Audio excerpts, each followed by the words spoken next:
Salut à tous. Alors, petit préambule, mon débrief sur le PSG n'est plus disponible. Il a été striké, je sais pas compris pourquoi. Parce que ils disent que j'ai utilisé une vidéo, il n'y a même pas de vidéo là-dedans. Donc voilà, j'ai contesté, on verra bien. Alors, pour le Classico, victoire du Barça 2-1. Il y a pas mal de choses à dire sur ce Classico, hein, voilà, parce que bon, c'est toujours vraiment un match à part. Là, en plus, c'était quasiment pour le titre. Franchement, il y a beaucoup de choses à dire, il y a beaucoup de choses à retenir. C'était un match très vivant, très technique, on s'est régalé, en plus on a eu des petits ponts, vraiment franchement on a pris du plaisir. On s'installe tranquillou et on est parti.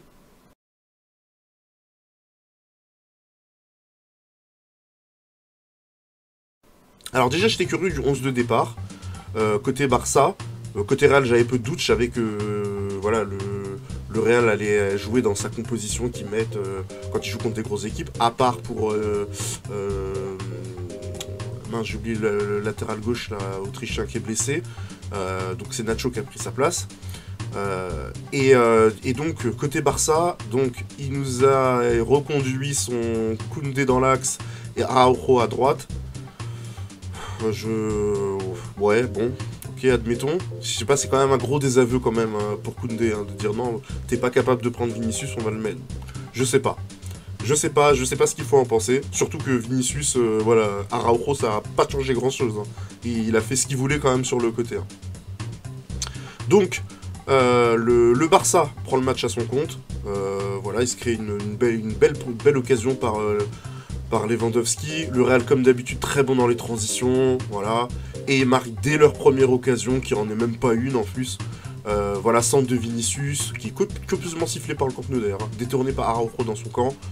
Et le Real se met dans une situation qui s'est bien gérée, c'est celle d'être chassé par son adversaire. Parce que Kroos, Modric et Benzema, voilà, ils savent gérer ce moment-là. Voilà, donc ensuite le Real prend le contrôle du match pendant un quart d'heure.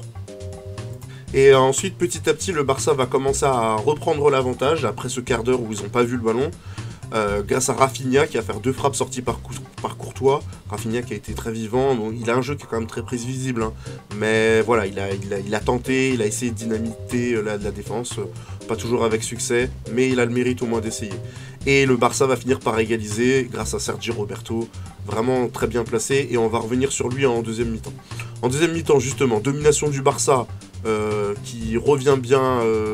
en deuxième mi-temps. Sergi Roberto, franchement, ça a été le mec qui a vraiment perturbé le Real dans la zone de déséquilibre. Sergi Roberto a vraiment perturbé le Real Madrid. De Jong dans la conservation.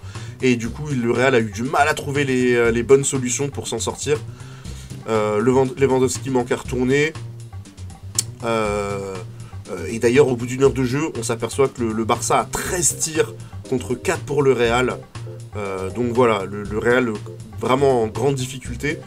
Et ils finissent par ressortir la tête de l'eau finalement grâce à un tir de Vinicius consécutif à une roulette de Camavinga. Ensuite, on a une frappe de Rafinha. Encore une frappe de Lewandowski. Et là, vraiment, le Real est à la rue. Jusqu'à ce que Xavi sorte Sergi Roberto. J'ai pas compris. Il sort Sergi Roberto qui était peut-être le meilleur Barcelonais par ses appels qui perturbaient tout. Pour moi c'était une erreur et je pensais qu'ils allaient le payer finalement, voilà. Ils s'en sont bien sortis, surtout qu'ils prennent un but refusé. Ils prennent un but refusé par Asensio, logiquement hors jeu.